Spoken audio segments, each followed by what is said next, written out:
Tutorial kurban mata kuliah praktek ibadah. Rukun menyembelih hewan kurban. 1. Penyembelih adalah muslim. 2. Merupakan hewan halal seperti sapi, kambing, domba, kerbau, dan unta. 3. Alat penyembelih harus tajam. 4. Usia hewan harus cukup. 5. Niat sembelih karena Allah. Tata cara menyembelih hewan kurban. Yang pertama, waktu penyembelihan saat hari tasyrik. Penyembelihan hewan ternak yang sudah sesuai dengan sederet rukun di atas tadi baru bisa dibilang hewan kurban. Jika pelaksanaan penyembelihan sesuai dengan syariat Islam, yaitu di antara tanggal 10 sampai 13 Dzulhijjah atau selama 4 hari sejak hari raya Idul Adha. Waktu penyembelihan bisa dimulai setelah sholat Id usai dan paling akhir adalah sebelum matahari terbenam saat tanggal 13 Dzulhijjah atau hari tasyrik terakhir. Jadi sudah tidak boleh dilakukan pada tanggal 13 Dzulhijjah saat malam hari. Hewan ternak dengan kriteria di atas tadi jika disembelih di luar 4 hari ini maka terhitung sebagai sembelihan biasa, bukan ibadah kurban. 2. Menghadap arah kiblat. Arah hewan kurban yang akan disembelih di antara keempat hari tasyrik tadi tidak boleh sembarangan, melainkan harus ke arah kiblat. Hal yang sama juga berlaku untuk orang yang bertugas menyembelih. Jadi, keduanya harus sama-sama menghadap kiblat. Sedangkan untuk posisinya, hewan perlu dibaringkan terlebih dulu dengan bagian lambung hewan sebelah kiri. Hewan ada di bagian atas. Kemudian kepalanya dihadapkan ke arah kiblat. Jadi proses penyembelihan tidak boleh dengan posisi hewan sedang berdiri atau bahkan duduk sekalipun. 3. Gunakan pisau tajam. Selain harus memilih pisau yang tajam dengan kriteria seperti yang telah disebutkan, pisau boleh diasah lagi untuk memastikan ketajamannya sebelum benar-benar digunakan. Terkait dengan pengasahan pisau ini, Islam melarang keras untuk melakukannya di hadapan sang hewan yang akan disembelih.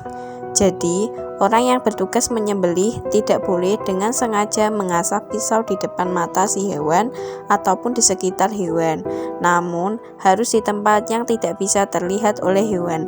Hal ini untuk menghindari rasa takut dari hewan ketika melihat benda tajam ada di hadapannya dan membuatnya tahu bahwa ia akan disembelih, sehingga membuatnya merasa ketakutan atau bahkan sedih.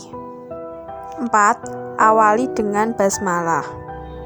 Ada banyak jenis hewan yang halal untuk dimakan umat muslim, namun saat proses penyembelihannya tidak sesuai dengan ketentuan agama Islam, maka hewan yang dihalalkan tadi bisa berubah dagingnya menjadi haram. Hal ini dikarenakan Islam memiliki aturan khusus mengenai penyembelihan, seperti salah satunya awali proses penyembelihan dengan bacaan basmalah, baik saat melakukan kurban atau penyembelihan hewan di hari biasa.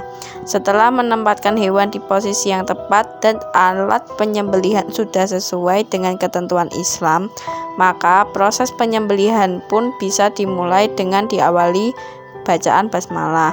Bacaan ini dibaca oleh setiap petugas penyembelih hewan kurban, atau dengan kata lain tidak boleh diwakilkan. Allah berfirman dalam surat Al-An'am ayat ke-121 bahwa umat Islam dilarang memakan daging dari binatang-binatang yang ketika disembelih tidak menyebut nama Allah.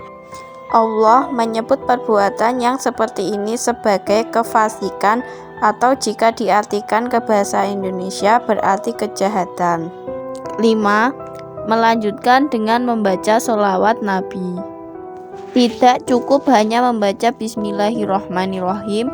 Orang yang menyembelih hewan kurban juga perlu membaca sholawat Nabi sebanyak 3 kali dengan posisi sudah menghadap ke arah kiblat sesuai dengan rukun menyembelih hewan kurban.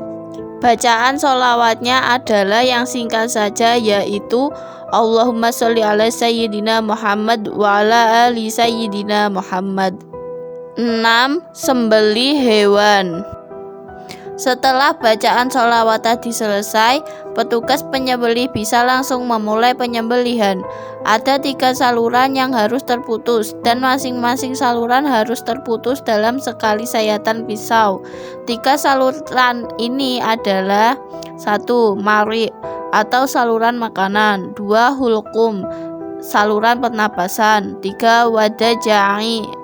Wadajain, 2. Pembuluh darah yang terdiri dari vena jugularis dan arteri karotis. Ketiga saluran di atas jika secara anatomi berada bagian leher depan hewan, dan lebih spesifik lagi adalah di bawah jakun. Masing-masing petugas penyembelihan harus mengetahui posisi pasti dari saluran ini sehingga tidak salah posisi saat melakukan penyayatan dan nantinya malah menyiksa hewan karena tidak langsung mati. Karena itu, petugas penyembelih harusnya yang benar-benar sudah berpengalaman atau ahli. 7. Robohkan hewan. Meskipun saat awal penyembelihan tadi hewan sudah dalam keadaan direbahkan atau ditidurkan, namun bisa saja ada kemungkinan bahwa hewan berpindah posisi setelah proses penyembelihan karena merasa kesakitan. Jika hal ini terjadi, maka petugas penyembelih dan bisa juga dibantu oleh orang di sekitar perlu merobohkan kembali si hewan, namun harus dengan lemah lembut. Jadi, perobohannya tidak boleh dengan sengaja dibanting, ditendang, didorong, ditarik, atau bentuk tindakan kasar lainnya. Lalu, untuk posisinya sendiri, sebaiknya perobohannya tetap dengan posisi kepala ada di arah kiblat seperti saat awal tadi. Masih terkait dengan perobohan ini, ada sebagian ulama yang menyatakan bahwa orang yang menyembelih dianjurkan untuk menginjak kaki bagian depan dari si hewan. Namun, ada juga ulama lain yang tidak menganjurkan hal ini dan justru sebaiknya kaki hewan bebas bergerak agar saat menjelang ajal agar tidak begitu tersiksa. 8. Mengumandangkan takbir. Bacaan selanjutnya yang perlu dikumandangkan ketika proses penyembelihan sesuai dengan rukun menyembelih hewan kurban adalah takbir sebanyak 3 kali. Bacaan ini diutamakan dibaca oleh orang yang menyembelih tadi. Namun, lebih bagus lagi jika dikumandangkan secara bersama-sama atau beramai-ramai dengan orang yang ada di sekitar lokasi penyembelihan. 9. Baca doa kurban. Jika orang yang menyembelih hewan kurban adalah pemilik dari hewan tersebut, maka setelah membaca takbir dilanjutkan dengan bacaan hadza minka walaka. Namun, jika penyembelih adalah orang lain atau bukan shahibul kurban, maka bacaannya adalah hadza minka walaka anni atau an fulan. Kata fulan dari sini bisa diganti dengan nama shahibul kurban. Selanjutnya, penyembelih bisa melanjutkan dengan doa agar ibadah kurban tersebut diterima oleh Allah Subhanahu wa taala. Bacaannya adalah Allahumma taqabbal minni atau min fulan.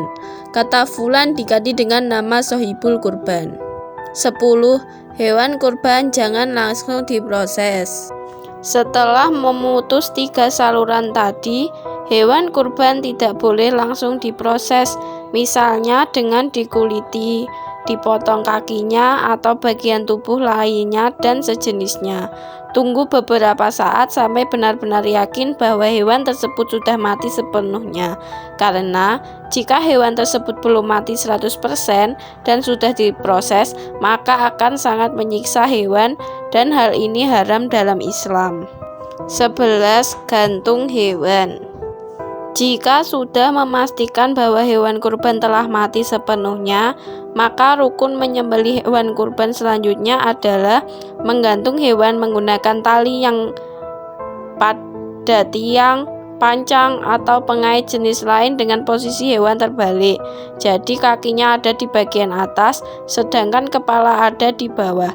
Hal ini untuk membuat aliran darah yang ada di tubuh hewan lebih lancar, sehingga darah kotor bisa keluar secara sempurna.